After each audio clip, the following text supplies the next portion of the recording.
अस्सलामुअलैकुम। Welcome to AM Raad. दोस्तों, बात आज हम करने जा रहे हैं दो अहम टॉपिक्स पर। पहला टॉपिक पर बात करेंगे कि पाकिस्तान एयरफोर्स का 21 मई को जो मिराज 3 एयरक्राफ्ट क्रैश हुआ था, उसको लेकर एक बहुत ही ज्यादा शोरगुल मचा हुआ है सोशल मीडिया पर, और उसका हम जरा कंपैरिजन करेंगे इंडियन एयरफोर्स के जो मुख्तलिफ क्रैशेस हुए उसके साथ। इसके साथ साथ हम ये भी बात करेंगे कि पाकिस्तान की जो पहली बाबर क्लास कॉर्वेट है, उसकी टर्किश कंपनी की तरफ से कुछ झलकियां जारी की गई हैं, जिसमें एक बहुत ही ज्यादा शॉकिंग सी चीज देखने को मिलती है कि इस पर मिसाइल सिस्टम्स अभी लगे ही नहीं हुए, और किस किस्म के इस पर मिसाइल सिस्टम्स लगेंगे इसको हम जरा एनालाइज करें। पहले टॉपिक की तरफ आ जाए तो दोस्तों, 21 मई 2024 को पाकिस्तान एयरफोर्स का एक मिराज एयरक्राफ्ट शोरकोट में गिरकर तबाह हो जाता है। ये एक बेसिकली क्रैश का इंसिडेंट रफीकी एयरबेस से ये उड़ा था मिराज 3 एयरक्राफ्ट, और वहां का लोकल एरिया है चक 412 JB, वहां गिरकर ये क्रैश हुआ। और पुलिस स्पोक्स पर्सन के मुताबिक जो पायलट था सक्सेसफुली इजेक्ट कर गया, और कोई भी ना तो प्रॉपर्टी को जमीन पर नुकसान पहुंचा और ना ही किसी की जान को खतरा हुआ। इसको लेकर डॉन न्यूज ने 22 मई को ही खबर दे दी थी, और उसके अलावा बाकी भी जो सोशल मीडिया हैंडल्स थे उन्होंने इस पूरी खबर को कवर किया था। उसके बाद जाकर तकरीबन 7-8 दिन के बाद 28 मई को जो लॉकहीड मार्टिन है वो भी इसको लेकर ट्वीट करती है कि पाकिस्तान एयरफोर्स का मिराज एयरक्राफ्ट क्रैश हुआ, उसमें हमारी ये सीट लगी हुई थी, इजेक्शन सीट, जिसको इस्तेमाल करते हुए पायलट ने अपनी जान बचाई। तो लॉकहीड मार्टिन की 7-8 दिन के बाद जो ट्वीट आती है उस पर इंडियन साइड पर बहुत ज्यादा शोरगुल मच जाता है कि पाकिस्तान ने कोई इस खबर को छुपाया था, इस वजह से इस खबर को चूंकि फैलाया नहीं गया और किसी को पता नहीं चला। हालांकि रियलिटी ये है कि 22 मई को ही डॉन न्यूज, जो कि इंटरनेशनल लेवल का पाकिस्तान का अखबार है, और उनकी तरफ से जो चीज रिलीज की गई है वो भी आप यहाँ देख सकते हैं। अब डॉन न्यूज में एक जो चीज आ गई है वो इंटरनेशनल लेवल पर पाकिस्तान को रिप्रेजेंट कर रही है, तो खबर तो तभी आ चुकी थी कि पाकिस्तान का मिराज एयरक्राफ्ट क्रैश हो गया था। उसी दौरान दोस्तों, भक्कर के एरिया में मिराज एयरक्राफ्ट का एक फ्यूल टैंक गिरा था, उसको लेकर हमने वीडियो बनाई हुई है, लेकिन तब हमने वहां ये बात की थी कि भक्कर में जो फ्यूल टैंक गिरा है वो बेसिकली जेटिसन का वाकया है, वो कोई क्रैश नहीं हुआ, उसका इस शोरकोट वाले क्रैश से कोई ताल्लुक नहीं है, वो एक सेपरेट वाकया है। उसमें एयरक्राफ्ट ने अपने फ्यूल टैंक्स को गिराया था, जबकि शोरकोट में एयरक्राफ्ट क्रैश हुआ है।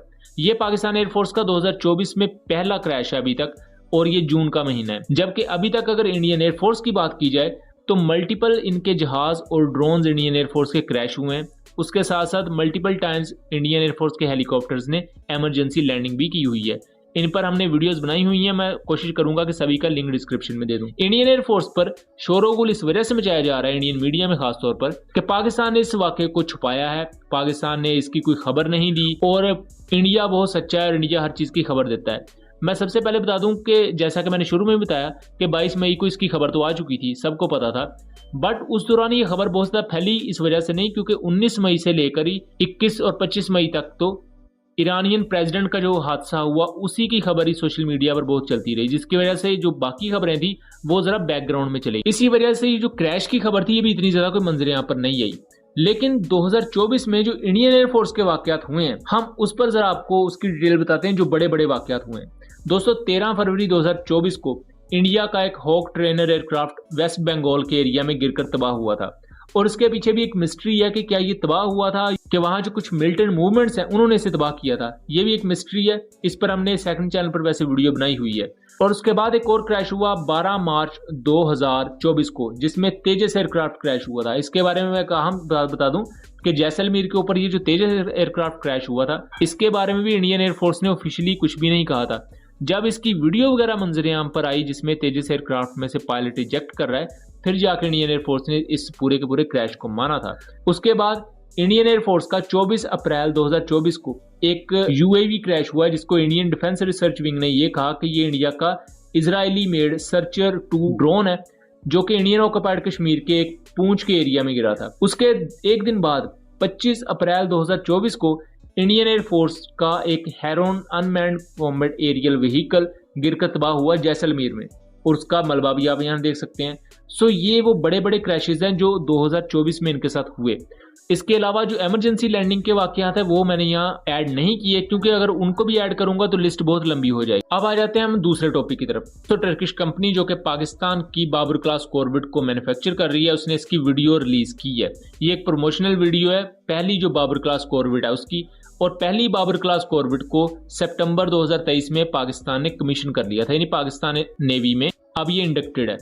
इस पूरी वीडियो में ये देखा जा सकता है कि इस पर किसी भी किस्म के अभी सरफेस टू सरफेस मिसाइल्स नहीं लगे हुए, जबकि बाकी जो सिस्टम्स हैं वो इस पर डिप्लॉयड हैं, surface to air missile system, anti submarine rockets और रडार सिस्टम्स और सब कुछ। लेकिन अभी इस पर surface to surface missiles integrated नहीं है। बाबर क्लास कॉर्वेट पर किस किस्म के सरफेस टू सरफेस मिसाइल्स आएंगे, इसको लेकर भी एक मुकम्मल मिस्ट्री है, जिसके बारे में कोई भी ऑफिशियल इतलात नहीं है। और जितना भी आपको सोशल मीडिया पर देखने को मिल रहा है, ये तमाम की तमाम स्पेकुलेशंस हैं। इस पर दो पॉसिबिलिटीज मौजूद हैं। पहला तो ये कहा जा रहा है कि इस पर P2A2 हाइपरसोनिक मिसाइल आएगा, पाकिस्तान जो खुद डेवलप कर रहा है। अगर ये पाकिस्तान खुद डेवलप नहीं कर रहा तो ये जाहिर बात चाइना की वजह से डेवलप किया जा रहा होगा, ये चाइना से लिया जाएगा। तो ये P2A2 नाम का एक हाइपरसोनिक मिसाइल, या इस पर एक दूसरी पॉसिबिलिटी ये है कि पाकिस्तान वक्ती तौर पर अपने सबसोनिक स्टेल्थ क्रूज मिसाइल हरबा को इस पर यूज करेगा। हरबा क्रूज मिसाइल 700 किलोमीटर की रेंज के साथ आता है, जिसका एक एक्सपोर्ट वर्जन भी है जिसकी 290 किलोमीटर रेंज है और इसे गिड्स एक्सपोर्ट के लिए पेश करती है। एक्सपोर्ट के लिए मुख्तलिफ कंट्रीज को पिच किया जाता है। हरबा क्रूज मिसाइल बुनियादी तौर पर है बाबर क्रूज मिसाइल ही, लेकिन ये न्यूक्लियर पेलोड नहीं लेकर जा सकता। ये कन्वेंशनल स्ट्राइक के लिए डिजाइन किया गया है, जबकि जो बाबर क्रूज मिसाइल है वो प्योरली न्यूक्लियर स्ट्राइक के लिए डिजाइन किया गया है। पाकिस्तान 4 बाबर क्लास कॉर्वेट्स लेगा, जिनमें 2 पाकिस्तान में बनाई जा रही हैं, जबकि 2 तुर्की बना के देगा। इसमें आपको टर्किश हेवलसान का एडवेंट कॉम्बैट मैनेजमेंट सिस्टम, उसके अलावा CAMM ER surface to air missile system, जो कि स्पेशली सुपरसोनिक ऑब्जेक्ट्स को शॉट डाउन करने के लिए डेवलप किए गए हैं।